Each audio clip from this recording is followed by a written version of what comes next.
Hello there. Hi. Hello. Welcome to another episode of the Tabletop Trio podcast. I'm Bob. I'm Joe. I'm Bronson. And we've got a really fun one for you today. No guest with us this week, unfortunately, but we got a lot of great stuff to talk about. I got to do a little sneak peek of the D&D movie, which is great. So I'll share my thoughts on that, and a lot of other really fun stuff to bring up. But the first thing I want to say, AI is officially coming for my job. What he really means is anybody hiring for Bob?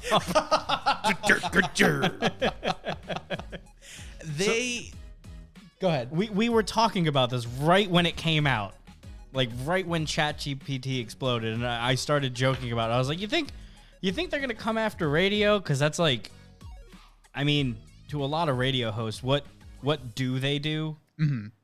Other than like piss off people for so like what views? is it that you do around here? Yeah. So now, now, Radio GPT is a thing, I guess. Yeah. So there is an article on one of the many like inside radio blog news websites that I follow, and the company Futuri is launching Radio GPT to bring AI created audio to radio. So essentially this system, and it can only go swimmingly. Like all other radio things. Like, if you guys remember Jelly back in the day, No. that goes to show how successful Jelly was. But at the time, Jelly would basically take user polls, and you had the ability to knock a song off the air mid-play. I had no recollection. Yeah, not many stations picked up on it because they're like, yeah, this is really dumb, and why would we knock a song off the air mid-play? Right. But they're like, yeah, because it was basically it was social media for radio. Because interaction, they Yeah, wanted interaction. They wanted interaction, but it's through a third-party company app, and not even through like the radio station's website. And this is mid to late 2000, early 2010s. Right when like Zune had an explosion and iPods were big, so radio was just dying. Radio, that was basically radio's first gasp at like, Help. oh fuck, Yeah. we have to do something. Adapt. And with Jelly, it was a cool concept, but didn't work in real radio. Was that right around the pivot of? I think that was also HDFM. That was the same time zone. Yes. Which I have another story about HD radio, how it killed Mazdas. One radio station took down all Mazda infotainment systems That's because they uploaded with the HD radio. It was with the new radio data system, or whatever RDS stands for, where if you're listening in and it tells you you're listening to, Bob FM. And you can show, and some of them will show like the radio station's logo. You'll be able to pick up, now like 4 playing stations. this, or you're listening to blank. Mm-hmm. Whoever created the RDS for some station out in California didn't upload the file for the station's logo properly. And it just uploaded an image file and not a JPEG. So because of this, Mazdas specifically were getting bricked because the Mazda would take the different file. It read the file name as the file extension and just completely bricked all of the infotainment system. That is a hilarious oversight. And on Mazdas, the infotainment system also controls your Everything? air, your windows, or not your windows, but like your air conditioning, the radio, the volume, the sound. You couldn't turn your sound on and off, use you couldn't connect Bluetooth. You couldn't use any stuff that we take for granted now. That is truly hilarious. It just completely bricked it, all because one station just didn't upload their image properly. That is, and it bricked every Mazda that was listening. That is hilarious. Wow. To the point where they actually had to return the whole car because it bricked everything. Oof. That sounds like they were trying to take the image and we're like, this is obviously a firmware file. Look, it doesn't have the ending thing. And then they tried to the car tried to update. And the car's like, oh yeah, I can. What do I do? Oh fuck. Oh fuck. But yeah, so that was that. And with Jelly and that kind of stuff. I know I'm all over the place with this story, but essentially Jelly would say, okay, do you like this song? Is it hot or not? Oh god, that's and even worse. And if it had enough not I remember votes, that website. Different website. It was basically hot or not, but with music. That was literally how the website worked. As an early college kid, I definitely used that site, but never to rate other people, only to get try to see if I could get validation on myself. Yes. And I remember someone in my freshman dorm getting pissed at me because I had a higher rating than they did. And then I was like, okay, that's the end of me using this site. Yeah. Oh yeah. But yeah, so with that, and if it had enough not votes, the song would get kicked off the air. So, and they would go to a next song, and you'd vote just automatically, boom, next song. Yeah. So how does that work for the royalties for the song? If it starts playing, it counts as a play. It's just like any other YouTube video or anything like that. Well, I know YouTube and Twitch is all kind of fucky with that kind of situation where a play isn't exactly a play. Yeah, it's like a duration. You have to basically watch a certain percentage of the video. And even further than that, if it's muted, then it counts as a half play because you're not paying attention. And then if it's in a window behind your main window, now it's a quarter play. It's not I guess radio is more it starts, that's it. Yeah, radio is it's on your log It launched off, your automation system says this file played. It played because your automation system says this file played. It would have been hilarious if people rigged the system to just like immediately skip like after like 5 seconds of songs to just like power play all these songs to get artists more money. It's basically what happened is the internet is the internet. Of course. And they saw that, oh, wait, you can kick this song off the air? Skip, skip, skip, Right. skip. And radio stations were just like, yo, we can't keep doing this. We need to drop this programming. Songy McSong face. Pretty much. Like, it was the precursor to all of those, like, the Mountain Dew flavor, Yes. Orange juice toothpaste. Yeah. Or name the next Dew and, someone did nothing wrong, like that kind of shit. I think it was Hitler. Yeah. I think Hitler was number one for a long while. I'm pretty sure Bob was just trying to not say that. Pretty much. Meh. But it was that kind of thing. So now these companies are saying, okay, we're going to put an AI.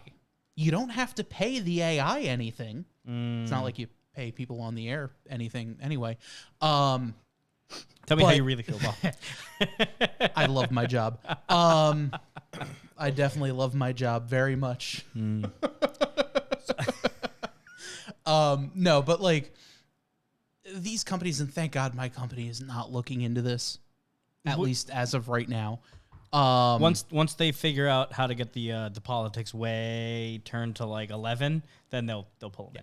Well, and the thing that scares me with this is that this AI is scouring social media, and it's using what people are talking about in social media to then write scripts, and then they turn that script into AI voice. I was gonna say, so are they voicing Yes. radio, or are they just everything? scripting? They're going from scripting to voicing. Wow. And they're saying that this product will be able to have them talk about local weather, local traffic, So whose voice are they local using? everything.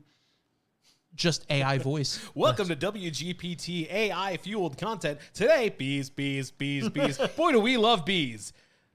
Next song, the Bee Gees. And on one side of things, I can totally see the benefit to the station owner. You pay for the program. You don't need to pay someone. Even though voice tracking, when people are voice tracked, they don't get paid for the full length of the shift that they voice track. They only get paid for how long it takes them to actually record their shift. Classic. Which that's a radio thing. I understand that you're only putting in 2 hours of work. You're going to get paid for 2 hours of work, even though your shift is actually, 6 hours, let's say. Kind of sounds like a scam, Bob, not going to lie. I went to college for this. Not too late to change. But no, like it's one of those things where it's so crazy to me.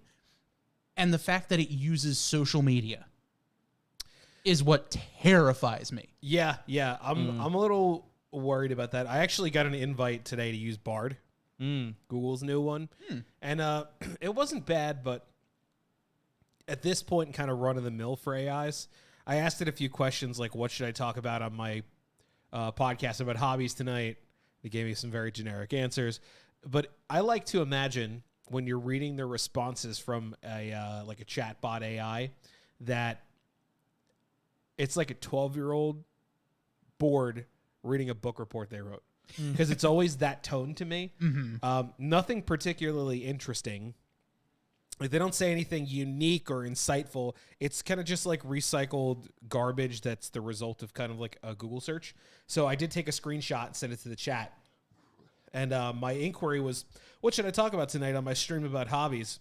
And the response is, there are many things you could talk about on your stream about hobbies. Here are a few ideas. Talk about your own hobbies. What are you, does this not feel like a 13-year-old giving a book report? It really does. It's like something they actually did not give a shit about. It's but like was forced to read. they pulled from Wiki and like Wikipedia and Google. Yeah. And we're like, yeah, this is what it's supposed to do here. Read that out. Like, it's not like at least when I did it with Chat GPT, it gave me an outline Yeah.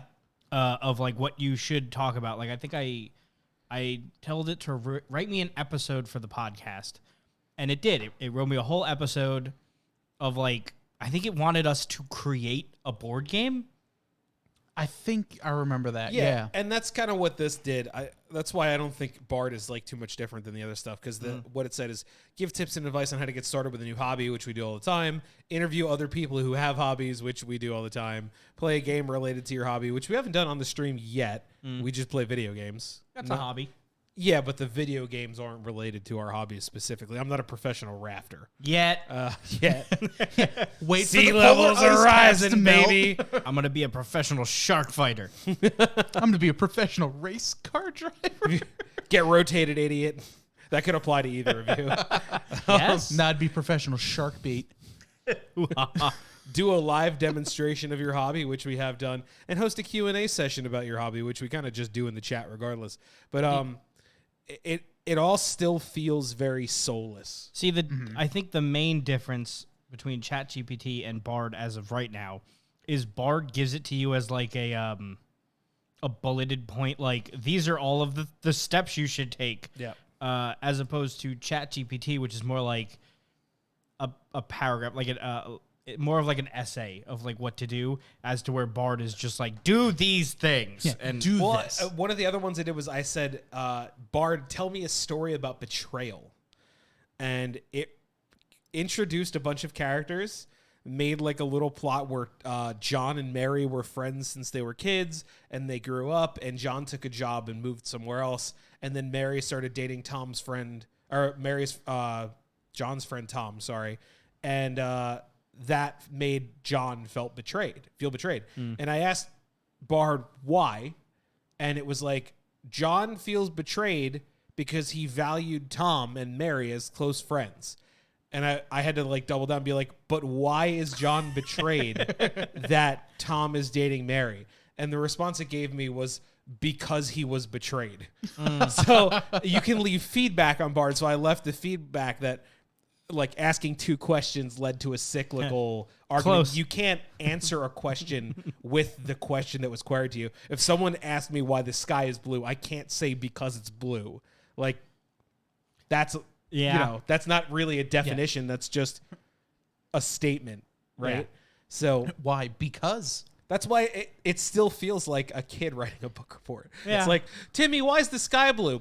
Because I looked up and it was. Oh, good job, buddy. Go sit down. C-. Why is it?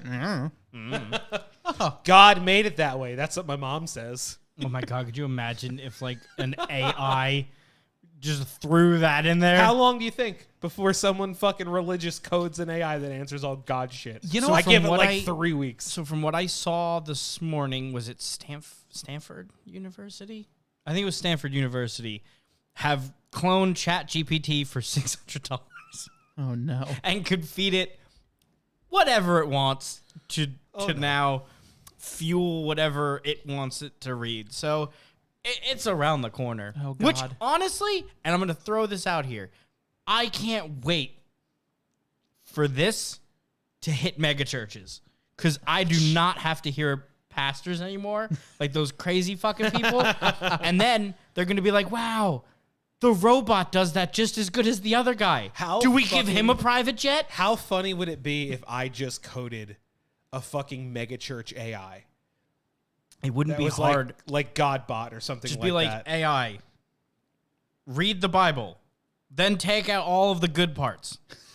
And then misinterpret every section. Then yell about everything wrong. Tell everybody who talks to you at all that they're justified no matter what they do because the Bible says so. Also, you deserve all of the money and all of the things, but no one else should, just you, because God made you special. Please donate to paypal.com/tabletoptrio.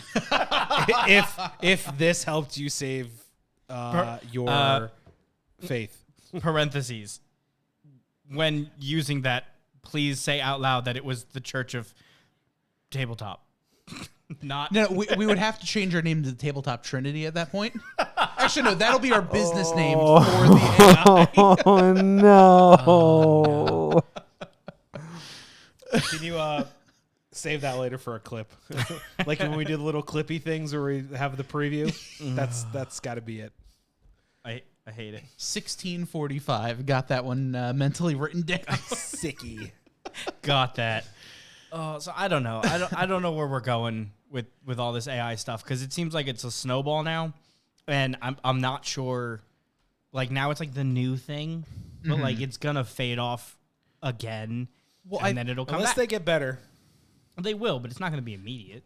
Just look at Meta failing miserably. What I'm really worried about is the art bots getting better and better and better. Like I think the most recent iteration of, oh man, I mean, they're still very dopey. no, but there's a recent one that came out that someone did a whole write up on, and like they fixed the shit where it always like prints fucked up limbs and misaligned faces. Actually, a little bit of not self-righteousness here, but a writing house that I quit because the owner wasn't very cool, and I'll leave that at that.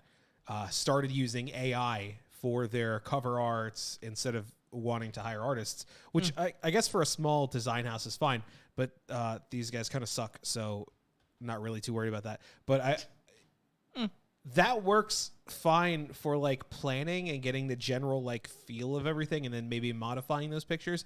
But like, if you're going to represent yourself and your writing house with AI generated images, you should make sure that like the ears don't extend down over the eyes in characters, and like the hands aren't multiplied or like fucked up, disfigured nightmare fuel shit. Basically, I feel like whenever people were using AI, even I was messing with it. You have to go in after and kind of like touch it up, finish it. Well, that's what the guy that did the AI generated art of Vandre did. He used AI for the premise and the overall shaping, and then went in and like properly photoshopped the details. Took out some of the weird artifacting, fixed some specific items that the AI program didn't really get. Yeah, makes sense. And he ended up running a couple iterations of it and then combining the best portions. So I can understand artists using it as a bit of a shortcut, but if you're just gonna put in a prompt and then deliver that product as an end item, I don't really think that's very cool of you. Yeah, I guess, to put it nicely. I think it's kind of like what happened with the deep fakes, where people are like, how are we gonna know? And then I think it was some college that they were working on. They were like, we've made a program that is able to basically identify deep fakes like 99.8% of the time for now. Yeah. And it's like, okay, yeah, both of these technologies have to get better, and we know one is already, so you kind of have to keep up. Yeah. Yeah. So, well, my question about specifically like the radio AIs. If you have a station that's in a predominantly right-leaning community and it uses the local social media that way versus a station with predominantly left-leaning social media, I wonder how that would sound versus something that's a little more like mixed. I would love to be optimistic here and say that they would train the AI to split right down the middle like it's supposed to. But knowing that money is a thing, Oh my God. it's not going to happen. Alex Jones is just a fucking conspiracy theorist AI, isn't he? He will be soon. Yeah. Like, imagine, like, sometimes AI, like the chatbots, put out like a weird block of malfigured text that like it has kind of conjoined ideas sometimes, and you're like, okay, like when it used to make the what was it, the pet names, the SPCA pet names, and you'd put in like a bunch of prompts for names and it'd interpolate those prompts and come out with weird things. So like one of the prompts is like Captain Fuzzy, and the other one's name was like Fuck Doomkampf, and then the converged data set ended up coming up with like Captain Doomkampf Fuzzy, and I feel like that is very much how Alex Jones picks the conspiracies that he talks about. I thought he threw darts at a wall. Yeah, I mean that is actually kind of similar to, I think, the vibe. Yeah. Yeah. So it's like, frogs, gay. Wait, one more. Florida. We got it. That's an auto. That's the gimme. Yeah. That's the bonus round. Just add Florida. That's the free space in the bingo board. Speaking of, alligators are evolving. Finally. God. No, it's terrible. It's only been several billion years. A fucking crocodile knocked on a man's door and then bit his leg off. The man opened the door and it tore his leg off. This is why you need a doorbell camera. Joe has one. It works phenomenally to tell me when I did not shut the front door all the way. Oh, Luckily, can you imagine? all of his cats are cowards. It made Who is it? So it thudded on the door. Not the alligator. Oh, okay. The milkman. It was on the door, or not the door. It was on the news, and the guy was like, "Yeah, I heard a thump, so I went to go answer the door. When I opened the door, before I could even get it open all the way, that bastard had me in had my leg." And did he lose his leg? I'm pretty sure he lost his leg. And I'm then gonna they look it up real quick. And then they had to shoot the alligator. So like, they there had to goes that taste the human evolutionary flesh. line. Right? Alligator knocks on door. Yeah. Oh, there's a video. Yeah, there's a video. Oh, non-life-threatening injuries. Oh, good. And the alligator was euthanized. Mm-hmm. A 9-foot-long alligator approached the house of Scott Hollingsworth, who was watching TV with his wife. Mm-hmm. The animal made a noise at the door, and when Hollingsworth opened it to see what the sound was about, the reptile bit his leg. Yeah. Literally knocked on the door and then bit him. And it started shaking violently. Mm-hmm. The man was 56. Mm-hmm. He said in the report, we have a lot of alligators here, but, they never really bothered. This son of a bitch knocked on the door. Oh, yeah, this is Al. Gator? Uh-oh. So further on in the article, they're blaming it on the fact that the alligator was a horny. Great, so it knocked on the door for a booty call. Is your wife home? It really wanted to sink its teeth in. Is she single? No? Fine. You'll do. Their hormones, which are actually very similar to ours, ramp up twice a year. This happens to coincide with the spring and the fall. Well, so horny alligator knocks on door and bites man's leg off. I heard there were hot singles in your area. Wow, despite being bitten by the alligator, Hollingsworth said he would have preferred the animal to survive. All right. Okay, Steve Irwin, I see you. I got it. You're being the bigger person. You're being the bigger species. That's because it's dead already. Yeah, I bet in that moment he was like, I'm going to kill that motherfucking alligator. Came here to have sex with my wife.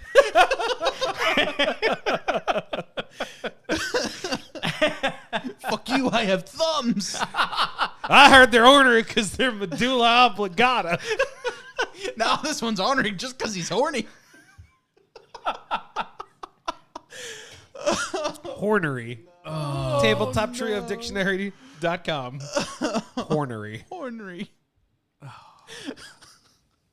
It's not delivery. It's alligator. I don't even know what. What? How do we even follow that? I broke Bob. One crazy news article and we broke Bob. Nice. It's just so stupid. Right? I read it today and I had you know how sometimes you read something and then you've processed it, you start reading the next article. And then you're like, wait. Then immediately stop and go, huh? And then roll back. That was that article today at work. It was insane. That's incredible. Yeah. Florida. Florida.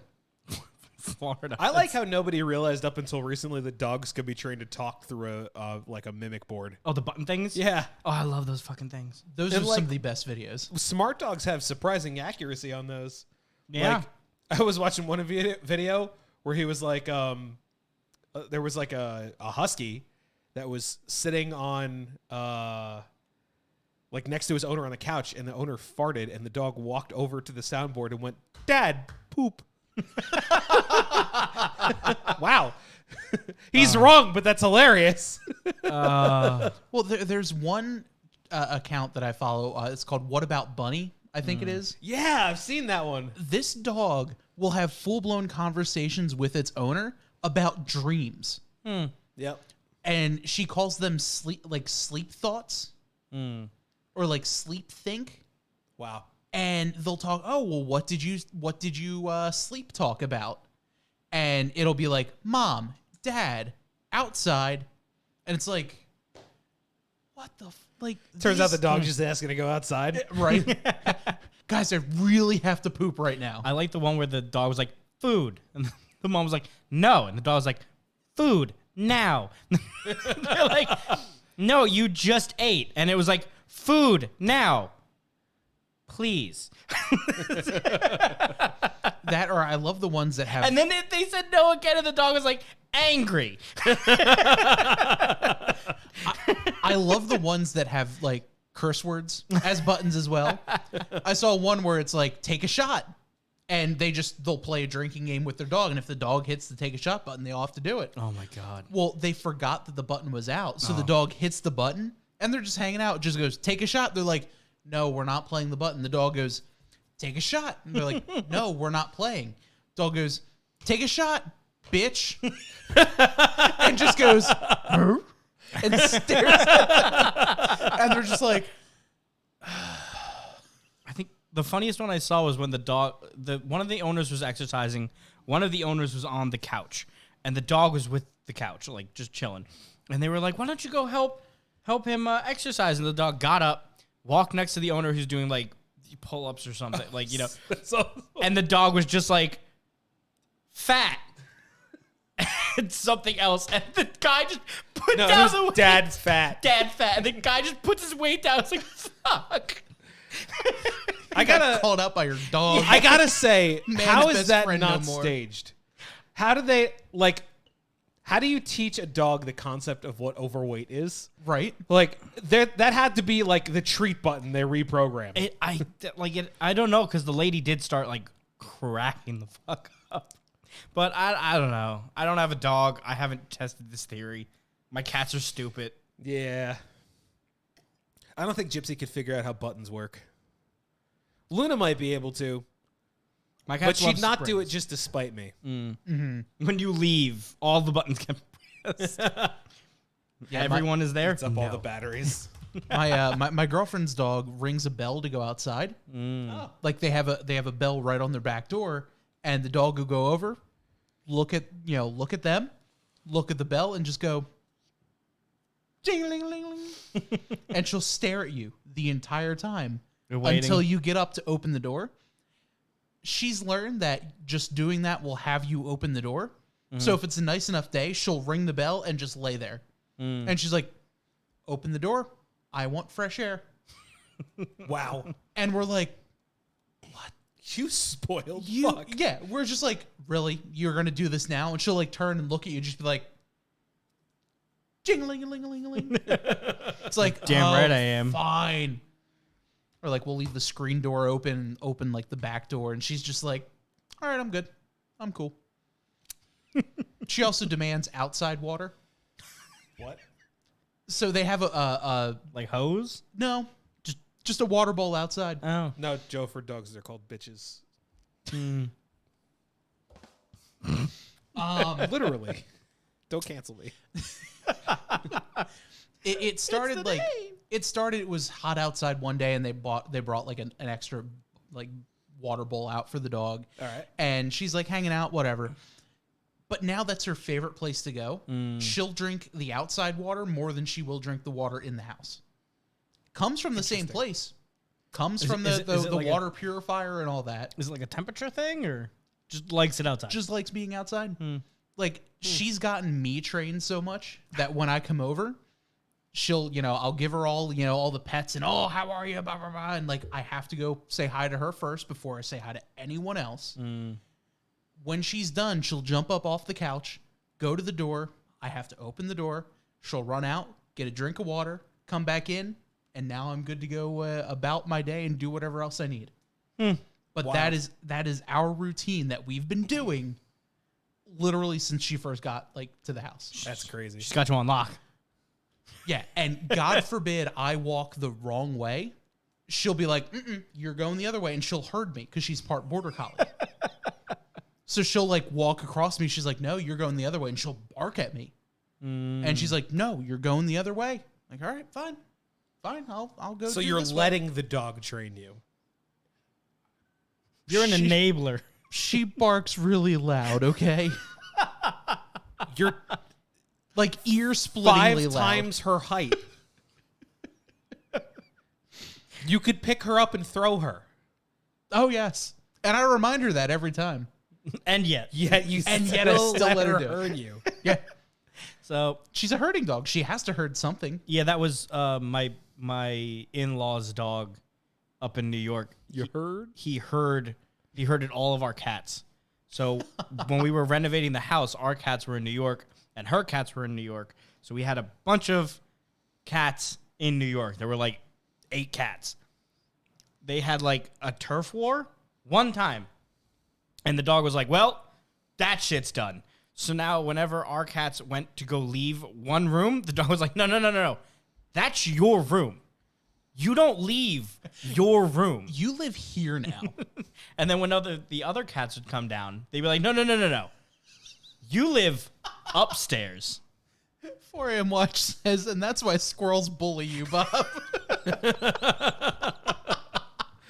Damn. Facts. Yes. Oh. They actually talked about my story on the air at my job a couple weeks ago. Wow. Because our one host was talking about how he has squirrels in the house that he's renting. And I'm like, oh, I know. They're like, well, what do you mean? And I tell him the story, and he's like, can I please talk about this on the air? I'm like, yeah, go for it. Not only did they talk about it on the air, that's what they opened their show with. Wow. Like right as the show starts. Did they pull you in? No. Were they like, you, booth, now? Well, because we were I'm talking thinking about like it. Joe Dirt. Yeah. We're talking about it, and I go back to my desk, and like 10 minutes later, their show starts, and they play it at my desk, and I'm like, all right, what are they going to talk about? So we have this coworker, Bob, and I'm like, oh, no. Like, started the show off. It was amazing. That's fantastic. Well, speaking of Bob, I guess 2 things. 1, you've seen the God. D&D movie. I have. And 2, we have a special episode for next week. We do. We do? Yes, we We do. do. For Bob is finally getting a new computer. So we are going to build it I on never air. would have guessed. Yeah. Dun, dun, dun. So I price picked out. I was like, Bob, whenever we get you a new computer, we'll build it live on the air. You know, you'll save up, you'll get whatever. We'll go for it. And then Bob goes, I did it. Build it. And I was like, what? I thought you said like a few months. He's like, no, now. Parts. Yeah. Now. Do it now. Now. So I put some parts together. I will explain on air why I picked said parts. And we will go through the entire process of building a PC live with a camera pointed at the PC. So if anybody has ever wanted to build one and thought maybe it's really hard, it's not. We'll walk you through it. Because I'm in that boat. Because you know me, I've come to you with so many computer questions. Hey, thank you for the follow Stay Tuned Sports, which fantastic sports podcast. You got to check them out. So, Jimbo, appreciate the follow. Thank you. Thank you. But yeah, I've always been that kind of guy where I'm just like, all right, yeah, building a computer, it works. I don't know. Someone asked what kind of CPU I'm putting in it. Because I shared in one of the Discords I'm in, like, oh, yeah, just waiting for a few more parts, and I'm building my first PC. They're like, oh, what CPU is it? I literally Googled, what is a CPU? A square one. Oh, boy. And then I'm just like, oh, it's this thing. It's a... that one. And like, oh, yeah, I have a blah, blah, blah, blah, blah. And I'm like, Okay. Cool. it's pretty colors. So it was harder back in the day because it was like a new growing thing and like only nerdy people built computers. And there were like 700 cables and they were all kind of similar sizes, but not really similar sizes. And you could really like fuck up. You could really fuck up. The new one today, they made them so simple and like plug and play. Like half the pieces don't even have cables anymore. You just plug it in. That it's gotten to a point now where, you know, as long as you have like an hour of like can follow along, maybe 2 if you're really being like paranoid about it And meticulous with and meticulous. Cable management. Cable management is really going to be the thing that takes the longest. I've been seeing some crazy builds lately, and I just want to make a crazy, like, I want my tower to look really cool. Well, that's why I hung mine on the wall. Like, I was like, I want to finally not have, like, the mechanics computer where, like, it's a shit box because I just keep changing things all of the time. Yeah. And I was like, gonna go in. I'm finally gonna go in, and I did, and it looks great. And then so cool. It's been like what 8 months now. I'm like, you know what it's time for? A whole new computer. So now I want to redo all the parts again, and I'm like, God damn it! Why do I always do this? But yours is not that. You're actually getting one of my hand-me-down towers. Okay. Because there was absolutely nothing wrong with it. I just wanted to hang mine on the wall like a TV, so I bought a new case. I have problems. Yeah. Yeah, I'm definitely excited for, getting my feet wet into this because, like I've said, I know enough to get around with a computer and I know enough to troubleshoot minor issues, but that's something that I want to try to get into more and learn a little bit more about, and being able to do this live. Like I'm more of a physical learner. Like I think I know how to change my oil, but I've never done it before. Yeah, right. But I want to. See, my brother's a mechanic, so that never came up. I'm like, can I? Yeah, probably. Like I can follow along. Yeah. I'm not an idiot, but like, should I or am I? No, it is my brother's so a mechanic. stupid easy. Oh yeah, and it's just a matter of wanting needing the right tools and the right space and everything like that. And the same goes for computers. I need the right tools, the right space, the right knowledge. You because only need a Phillips screwdriver. Not always. You need some tiny. Well, you need tiny tools. That's the problem. Most times you go to Home Depot, you buy regular size tools, and then you're like, I need to get into that tiny little crevice, and then you drop a screw because you don't have a magnetized screwdriver, and then you're just like 5 minutes, and then finally you just lift the whole fucking case, and you're like, where's the goddamn screw? Been there, done that. Or like, Joe, fine, I'm screwing this to the wall. Yeah. Or guess what, Bob? There's a screw in there. It's gonna rattle sometimes, but don't worry, nothing will go. I'm totally picturing now, like the way the room that I have my computer in is set up is it's the attic. So I have like pitch ceiling, and now I'm just like, what if I just put it up there? Ah, yes, where all of the heat rises. What could possibly go wrong?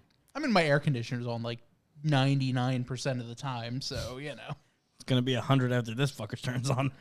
Yeah, my room's hot as balls as it is. I liquid cooled it. There's that. That is true. That is true. I have no idea what that means aside from liquid cooling the machine, but we'll explain on Wednesday. Yeah, because it's very simple. It's very, very simple, and you'll understand immediately after I say it. But I want to do it Wednesday. When you said that to me, I'm like, oh, it's liquid cooled. What? Wait, I'm like, oh god. You ordered him liquid cooling parts? Not like I'm bending it myself, just an AOI. Oh, okay. Yeah, I'm not gonna freaking bend piping on stream. We'll be here for like 7 hours. I didn't even do that on mine yet. Like the liquid cooling thing did come tonight. Literally, as I'm walking out the door, Amazon showed up, and I'm like, So now I just need the motherboard and the RAM, and we're all set. Ah, yes, the two main components. I keep wanting to upgrade my computer and then just finding that there's absolutely no reason for me to do so. Yeah. Like, now that video card prices are starting to fall, I'm like, well, I could upgrade now. It has been 4 years, not realizing that I spent as much money as I could on a video card 4 years ago. And it is still kind of up to snuff with most of the newer cards that are coming out now, other than the super high-end shit. But the old joy it used to bring me to like order all the parts and build a new PC. I've only done it like 4 times in the entirety of like my PC gaming career. But I love doing it. It's just, there's no need. I just want to. And I have to fight that impulsive thought to be like, I could totally buy a new rig right now. I could do the whole thing. I could do like a new graphics card, new processor, new case. I could do it all. And then like realistic me is like, no, spend that money on something better, like dice. Yeah. See, that's Shiny my problem. math That rocks. actually is also one of my other topics. Not for computers, but for smartphones. Same concept. Yeah. Yeah. I, because I'm a techie and I have that problem, and I live with it. I basically need AA, but for like computer components. Please So help CC this Anonymous. poor techie with poor self-control. In the arms.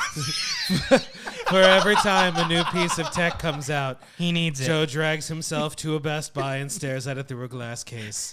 For 5 weekly donations of $2.99, you too could help Joe afford a new gaming computer. It's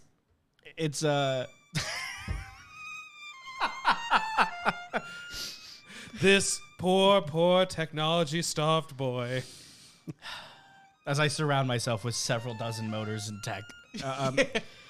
I would always buy like the newest phones. Like I need the flagship. I need the newest, fastest phones. For a while, that legitimately meant something. Right.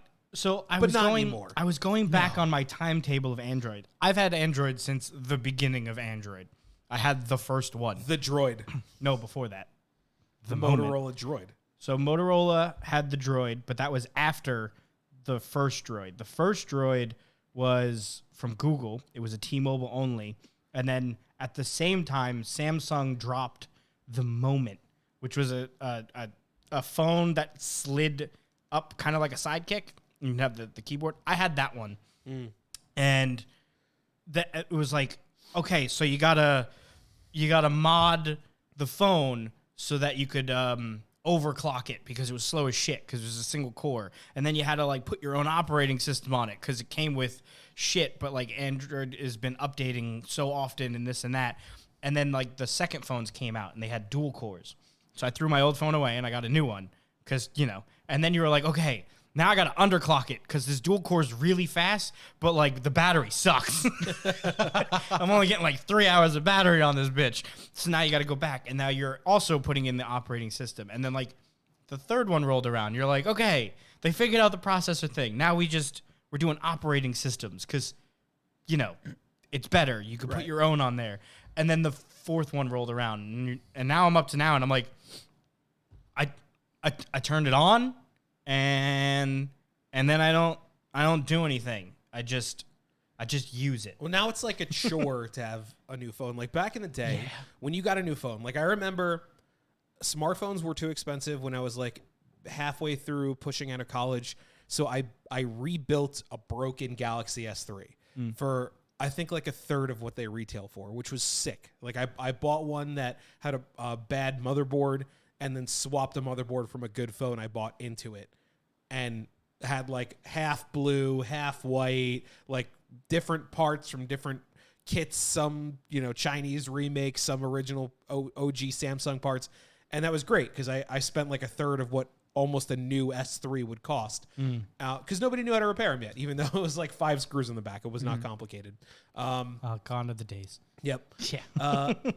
And that was cool because then I could suddenly like play some of the more advanced games. Like I remember trying to play games on my Droid, like my just like Motorola Droid, and having the phone get so hot it hurt to hold it because it would be throttling and it would be lagging. And then I got the S3 and I was like, oh my God, this can play all the new shit.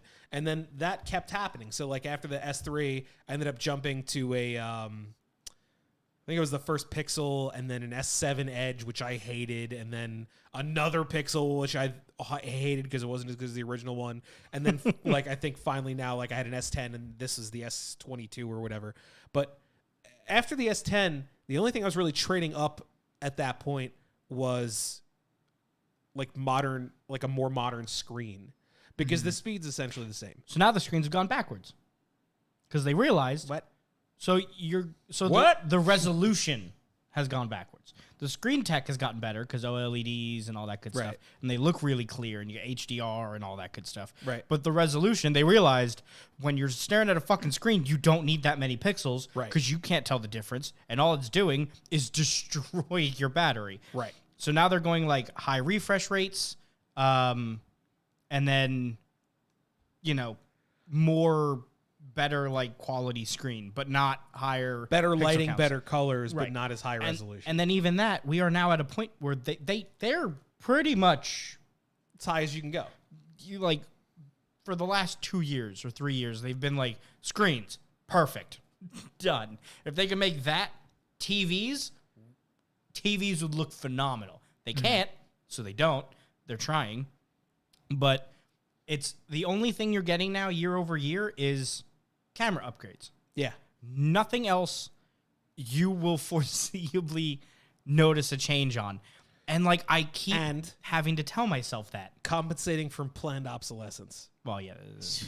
Like the that goes phone back to the will ROM. just slow down over time because that's the way they're developed. Well, Apple does that, and it's in their terms. Yeah. They claim it's for battery life. They claim they lower 10% of the performance per like major update on older phones to make the batteries last longer.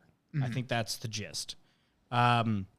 Androids don't really do that. They just slow down because the more storage you use, that's just how it works. Oh, yeah. So if you factory reset your phone, you'll be like, wow, it's really fast again. That's why. Yeah. Yep. So it's I keep fighting myself because I wanted to get a new phone. Like I almost got rid of this one. I'm one of those every year I have a new phone kind of guys. It's no big deal. The first time while using a phone that I feel I want to break the phone is typically when I upgrade. Like I remember distinct points where I was like, with my Pixel, I was like, God damn it, this thing only gets 5 hours of battery on a full charge. I'm going to throw this thing out the window. All right, maybe I should get a new phone. Yeah, and it's then time. upgrading. And then like I think the last one was like, God damn it, this is getting so slow that it's like taking forever to start up and shit. I'm going to throw this thing out the window. And then that's when I went and got this one.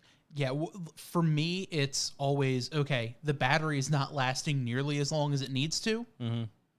I'm getting a new one. Because I'm the kind of person that will use my phone until I can't anymore, and then I'll think about upgrading. See, as a tech guy, I have chargers in so many places and external batteries in so many places. My battery is usually never under 30%. Usually for me, same, because when I'm driving, I just have my phone plugged in and CarPlay. I work from home. I work in my bedroom, so like I have a charger there at all times. Like I have that, but if I'm away or something like that and my phone dies or it, like drops down to like 20% at like 2 o'clock in the afternoon, that's when I have a problem. Yeah. Been trying to convince my girlfriend, if she's watching, to get a new phone. Because like we'll FaceTime at night or something like that, and she's like, oh, I have to plug my phone in because it's at like 6%. And it's just like, damn it. So like I'll give her a hard time with like, you know, you gotta upgrade your phone, blah blah blah. She's the kind that she'll just hold on to it until she absolutely has to. Yeah, Allie Just won't like, just get a new replace any electronics unless I replace them for her, because not for any fault, but she just doesn't know what she's missing. So she would, on her previous computer, she was playing Sims on a laptop that was like a decade old.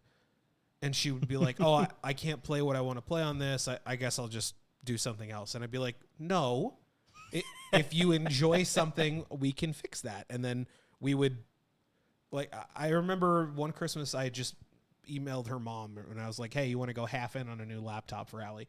And then we got her one and she was like, oh my God, this is so much better and I can actually play things. And I was like, yeah, it's okay to want stuff. Like, You mean the game wasn't supposed to be choppy like that? It wasn't designed like that? I wasn't supposed to be getting 10 seconds per frame. That'll be me and with iRacing. Well, I mean, 'Cause right now- I built yours to be decent for iRacing. But Oh, yeah. it wasn't. I mean, it was with parts I had lying around. Exactly. And it's because it's one of those things where I started recording videos. So that is going to take frames. That was like I use overlays. So that's also going to take frames. So right now, if I were to race just by itself, I'd probably get about like 70, 80 frames just by itself. With recording and using the overlays, I'm probably getting about 45 to 50 in traffic and about like 90 by myself, which is fine. It's serviceable. Not when you're in VR, it's not. But I can't. That's vomit inducing, sir. I can't use the current the current NASCAR cars, like the Cup Series cars. I cannot record videos with that. Poly it's count too high. poly. It destroys my frame rate to the point where my video at the end looks more like stop motion than it does an actual like race. Oh, this is a great sequence of screenshots. Yeah, it literally looks like someone's clicking really quickly through a PowerPoint presentation. It was like did. Oh, that's disgusting. That's tough. It's bad. I thought it was like pretty okay. I didn't realize it had gotten to that. With the next gen car, it does. All the other cars are totally fine. Like I can have 7 different makes of GT3 cars on the track at the same time, and it's like 45, 50 frames, which Not bad. it's not bad. I mean, it's not great. We but aim for 60. yeah. Is that all low? Yeah, and watching through the replay at the end of the race, even worse. And that's with all the graphic settings on like low. Well, And a lot of the shit actually turned off. So like I have the crowd turned off. the days of that happening to you are numbered. Yes. Yeah. No, I put a beefy boy in there. Everett always gets my hand-me-down stuff for computers because I always end up kind of upgrading before everything is too far behind. Like I'll upgrade when I have to start turning most games on medium just to play them. That's kind of like where I end up doing it. I never and I'm even not get there that far. yet, which is why I'm like, you don't need a new computer. You don't need a new computer. And my brain is like that. And my heart's like, yes, we do. Yes, we do. Buy it. You just got paid. Buy it. Yeah. Mine is got your bonus. Use it for stupid things you don't need. that's how Use mine it for works. evil. I'm like, if I get one, then Elena gets my old one, and then I could take her old one and put that into a new toy, and then it just keeps going. And you're just like, all right, now the cats. How can I hook the cats up on a computer? I just hooked up no. whole new computer, basically, to our guest room using an external GPU and her old graphics card, because I was like, well, what am I going to do with it? It's great. It still works. I don't want to throw it out. I don't want to sell it either. That the prices have gone. Minecraft so server. I was like, well, no, the Minecraft server doesn't need a GPU. That's already running. It's fine. Oh. So, and I can't use it for Plex because it's AMD and it doesn't work with the NV codec for 4K. So I was like, okay, so what I got in there works fine. So what do I do with this? And I was like, oh, I know. I'll shove it into an eGPU and then I'll put that in the guest room and then I'll plug my laptop into that. And then I have an eGPU in my laptop so I can game in the guest room. And he's like, why? And I was like, Why not? in case? So Beam MP server. Yeah, well, that's on the Minecraft server. That thing hosts everything. that shit's bogged with. I think it's still running. Oh, So after the one time we played it. yeah, we blew that up. I miss my old sim setup when I was in my apartment. When I lived in Jackson and I was in just a 1-bedroom apartment, the first time Allie and I ever like lived together, I didn't have room for a like legit gaming desk. Like we had a living room that had the TV stand and a couch, and that took up the whole room, along with the recliner that your mom gave me when she moved. So I was like, well, if I can't have a desk, I got to do something cool. So I put the recliner on a spindle. So it could either face the TV or you could just rotate and be parallel with the wall. And then I installed an Ergotron arm on the wall so I could just pull down the monitors over me and then recline in the recliner. And then put a keyboard and a wireless mouse on the arm in my lap, respectively. And then I would play sims like that. When No Man's Sky came out, like one of the first real space sims I like got into, that was my setup. So That's it was amazing. like, it was big chillin', and I loved it. And I've never really gotten back to a setup like that, but I still have the arm and the monitor mounts, and they're like VESA compatible. So it's not like I couldn't just screw it right back into the fucking wall and start over. I just don't know what wall I would put it into. Maybe I should put it behind where Allie sits and plays Sims and let her pull the monitor down in front of her instead of using the little laptop little tiny screen. Yeah. I ordered a 34-inch Pizza. 1440p, but it's really long monitor. Not a pizza? It's about a monitor and a half. Okay. It's about yay. One of the curvy boys? It's curved, but it's basically like a screen and a half. It's like 3450 by like 1440 for the guest room. Okay. It's obnoxiously long.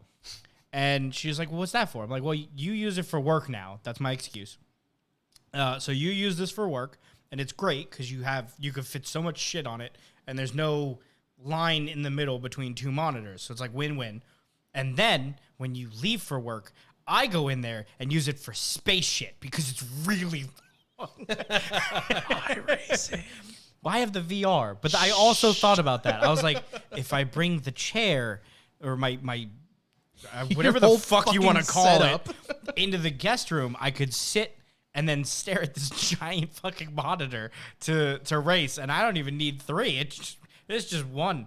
If I put 3 of them together, I'd probably get to like over here, like obnoxious. You might as well just put yourself in the car at this point. I've been pretty good with not doing impulse buys like that. Like a couple weeks ago, we were talking about dual joystick setups. Like so, there's for flight sims, there's HOTAS, hands on throttle and stick. Oh, that's what that stands for? Yeah. I thought they were just making shit up. No.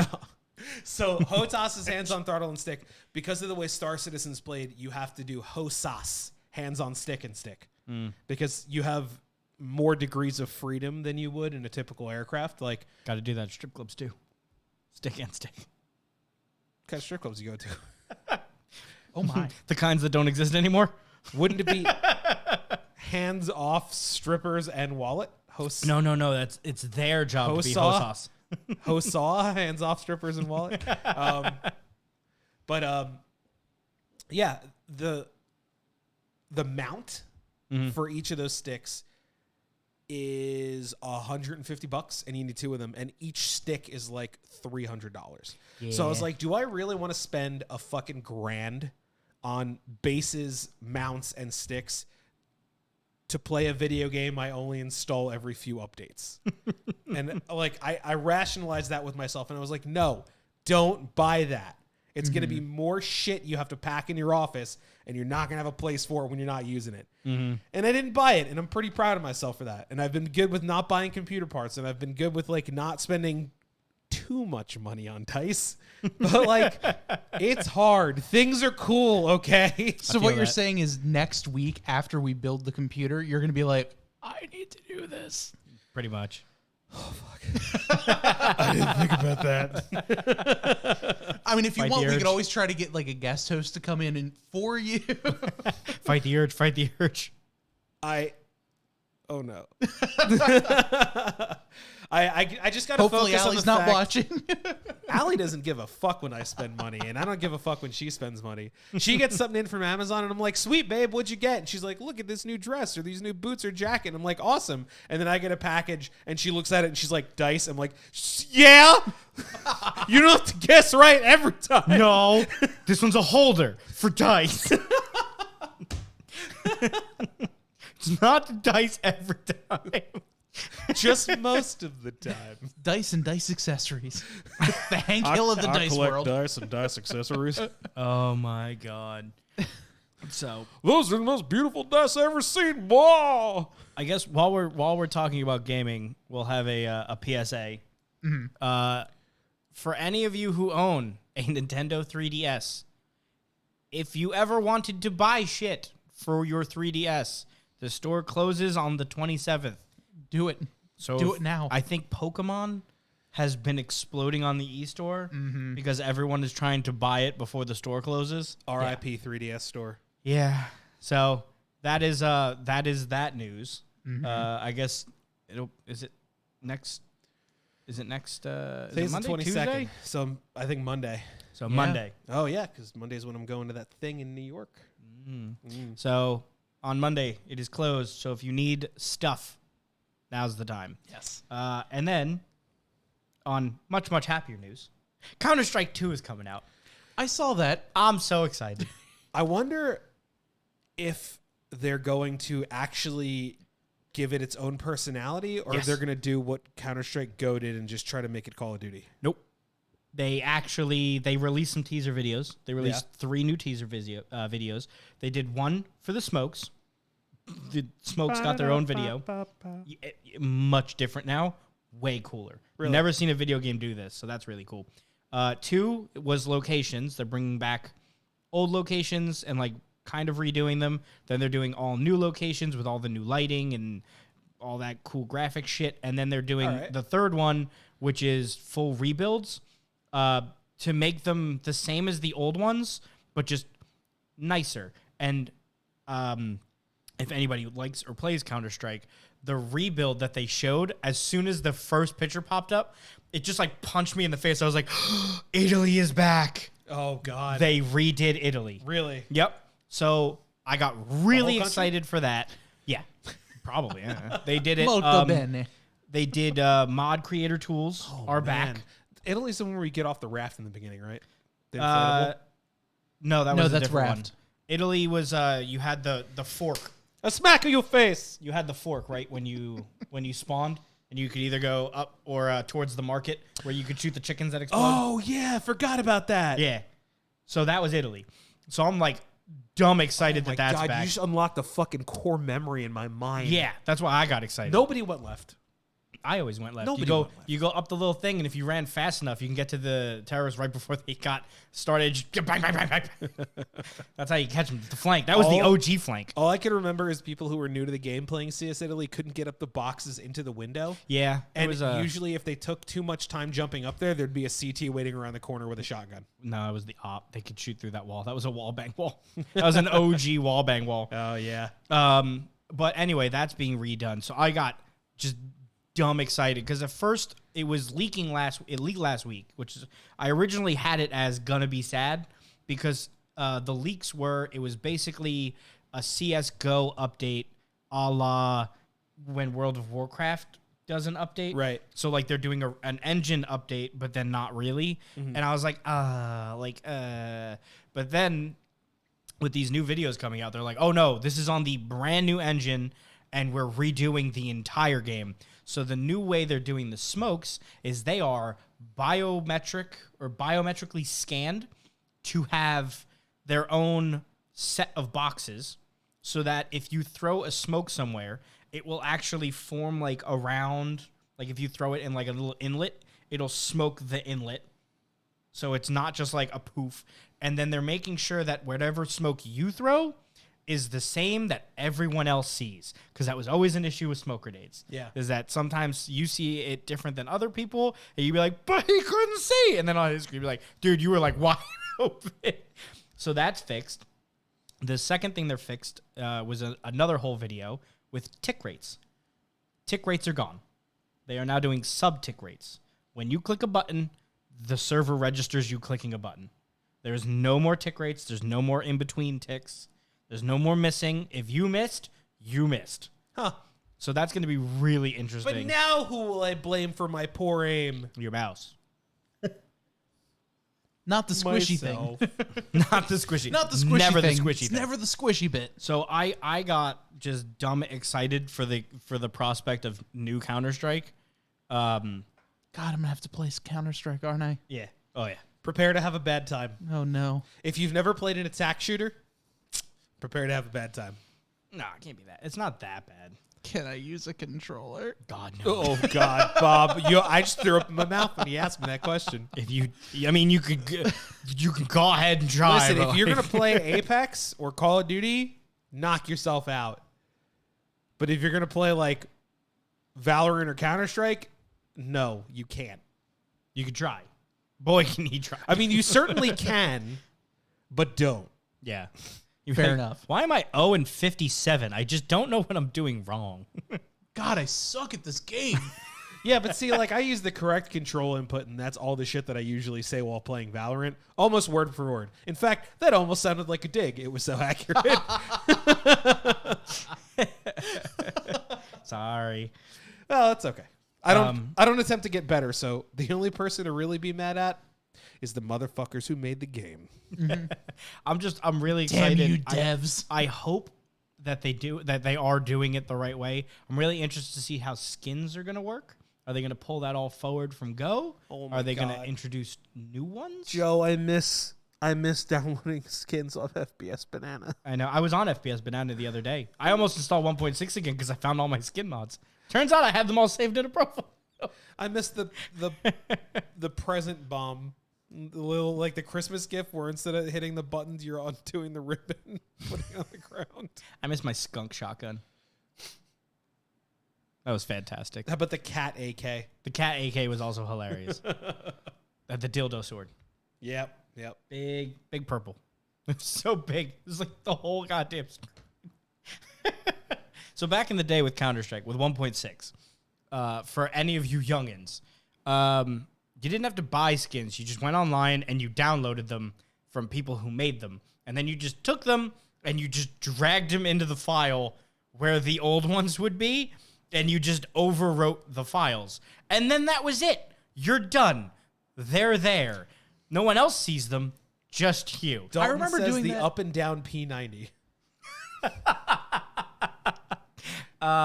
Even like, there used to be like the, this was before, they used to have models, I don't know if you remember, where they were like hacked, where they were basically like see-through because they were so small, and it was supposed to be for like training and or for vision so that you could always see around the corner without the gun being in the way.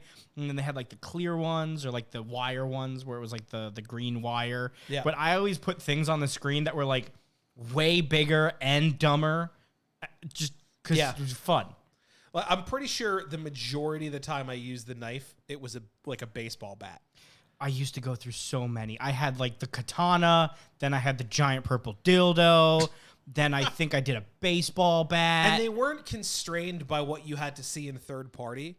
So you would view other people with the skin that you downloaded. So if I downloaded the Cat AK, I would see 5 terrorists running out of T-spawn with cats. holding cats.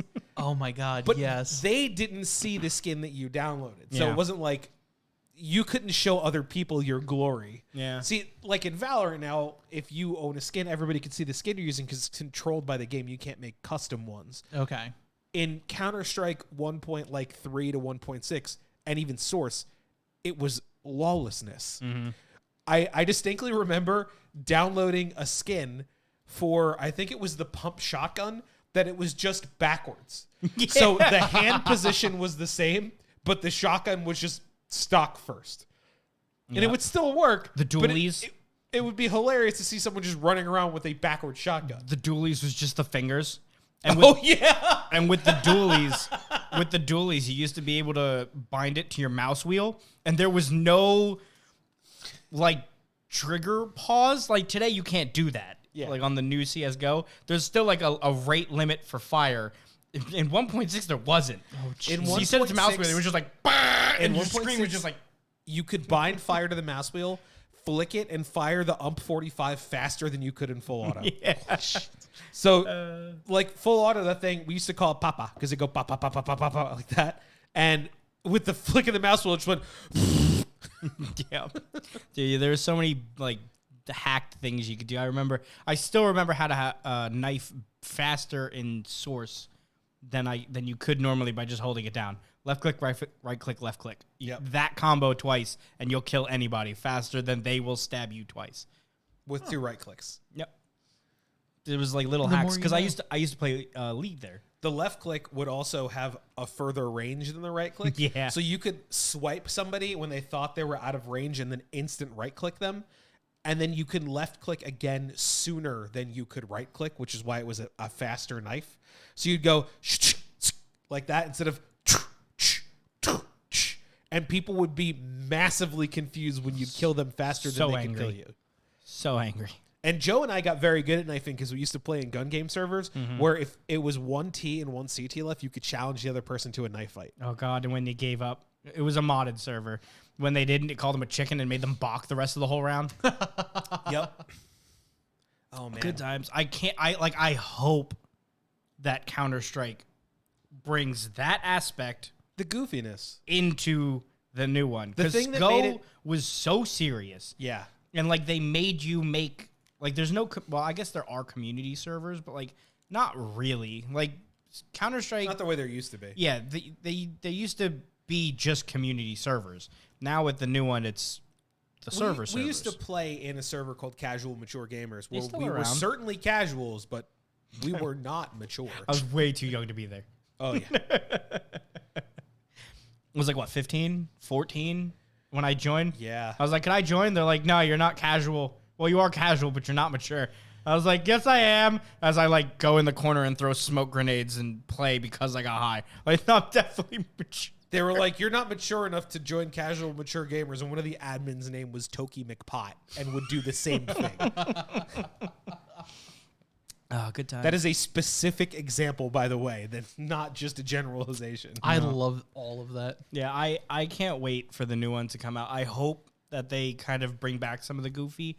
I hope, because they announced the mod tools, and I was like, hey, that's going to be we used to play in things like RPG servers where like you would get kills and experience and level up, and then like you can unlock things like faster fire rate and faster movement and like vampire powers. Like, as you killed someone, you get health back and all that good stuff. Well, you know what took the mod flag from Counter-Strike 1.6 and just full sprinted with it?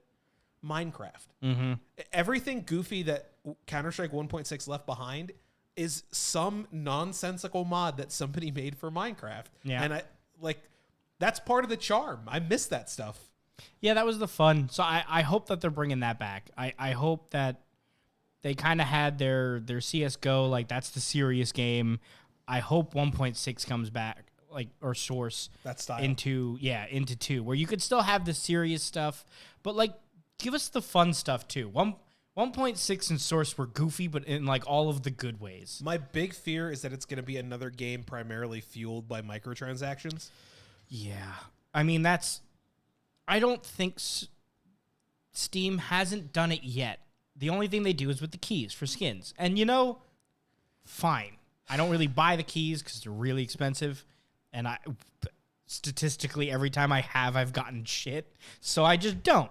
But that's fine. I don't care. If that's the only part of the game that you're transactioning, whatever. Well, here's what I like about Valorant. The reason I buy Valorant skins is because some of them come out that are actually very stylized and like visually pleasing. And then some of them are fish tanks. And I love both of those. I don't care that there's a muzzle break at the end of a fish tank and you don't see the bullet travel through the gun. That doesn't make a fucking difference to me. It all stems back to when we used to play Counter-Strike 1.6 and I would download a banana for the deagle. If they put that in any game, I would buy it immediately. But you don't see that shit anymore. Yeah, those Bummer. I don't want to take the game that seriously. Those are the days. I should back that statement up and say Sea of Thieves does have a banana gun. They released Halo-inspired emotes where the pistol emote is from the cover of Halo 2 where Master Chief's like this with the SMGs. But because there are no dual weapons in Sea of Thieves, he takes out one pistol and then flips a banana up into his hand and then stares menacingly in the direction like Master Chief. So good. And there's a full set of weapon skins That are the bananas. that are banana skins. If you've watched us play, you would have seen my shotgun. It's a banana. I hope they have fun stuff like that back in Counter-Strike. I hope it's just not all like another soulless, serious tactical shooter. I'm hoping. I was really surprised about the smoke thing. If you shoot through it, it poofs the smoke away for where you shot. If you throw a grenade, cool. If you throw a grenade in the smoke, it actually disperses all of the smoke. Valve only releases things on certain schedules, and this is kind of like held true for the way they've released games forever. They've only ever released a Half-Life game when they've had a major technological advance in a system. So Half-Life 1 was one of the first story-driven FPSs. Yep. If you look at stuff around there, you're talking like Quake, you're talking Doom, Wolfenstein. They're very action-y. There wasn't really like a deep plot behind it, which Half-Life had. And that implementation changed gaming, right? Yeah. Nothing else did that with gunplay styled games. It was like a shooter adventure. It wasn't just an FPS.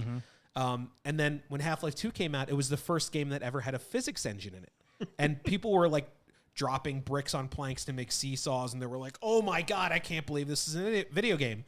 And then that was on the Source engine. Yep. And then they were like, well, we're also redoing Counter-Strike. And then that was the first time that you could shoot a body of water and see splashes come out of it. It was the first time you could shoot the ground and see little dust sprites come up. Just stuff that never looked like that. And stuff we take for granted now. I remember seeing splashes in a water when you shot the bullet line and being like, how the fuck did they do that? That's insane. Yeah. I've never seen a game look so realistic. Now, every game does it. But you always got to remember the firsts. And not even looking back through it through rose-tinted glasses, some of the stuff that they implemented for Half-Life, like the physics engine, were things that just came out of the blue and punched you in the face. Things that you never thought you would see in a video game. Someone was like, yeah, I made gravity real. And everybody's like, what? And then the orange box comes out and Portal comes out. And people like have always just seen portals as like, oh, you walk through this sprite and it teleports you somewhere. But you could look through them, and it took that kind of gameplay to a whole new level. Valve only releases these things. And then there was Gary's mod.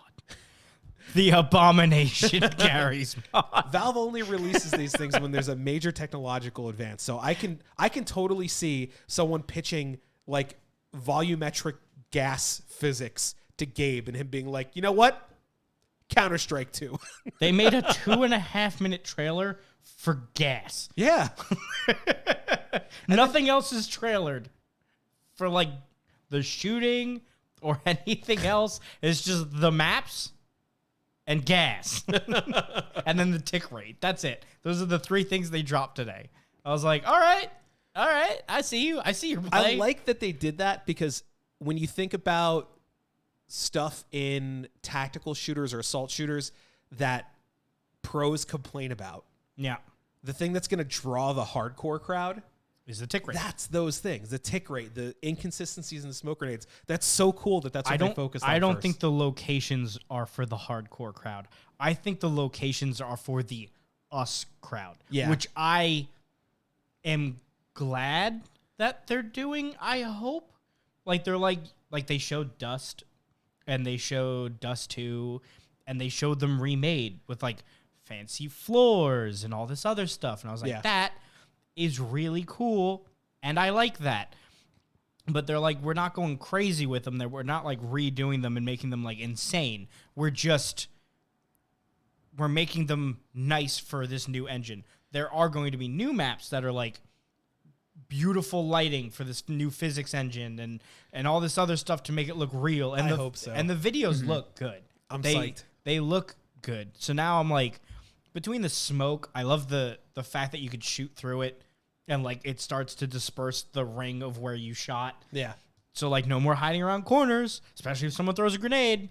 The smoke is just going to disappear. Huh. So I remain optimistically hopeful. Cautiously optimistic. Because Valve doesn't miss often. Yeah. Well, I got to say, out of all the gaming companies, I don't think Valve has ever let me down.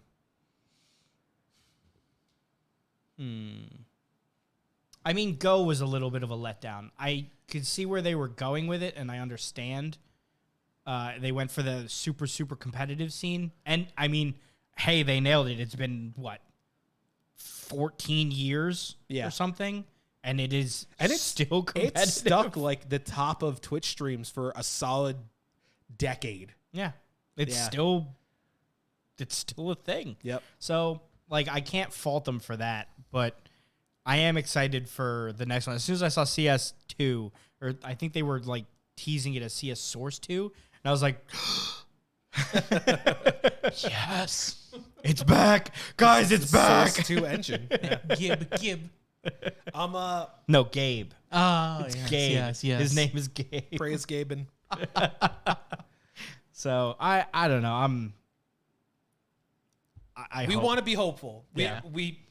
That one hits here. Yeah. That you understand that's Joe and I's bonding when we were kids was Counter-Strike. I think I easily have 9,000 to 10,000 hours. You think the 3,000 hours I have in Final Fantasy is intense? back in if there was my a day, timer, I was gonna say, back in my day, they didn't count how many hours you played. Well, speaking of things that we're cautiously optimistic for, over the weekend, I was able to go to like an Amazon preview of the D&D movie. Yes.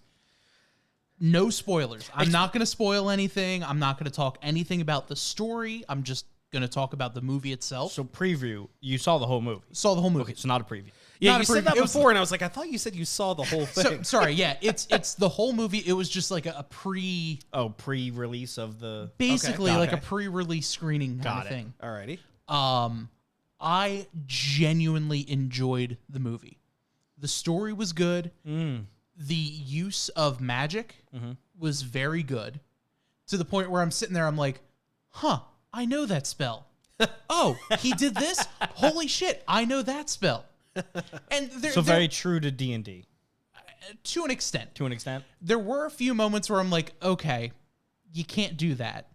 But then I'm like, okay. Excuse me, you only have 60 feet of movement? For half a second, I'm just like...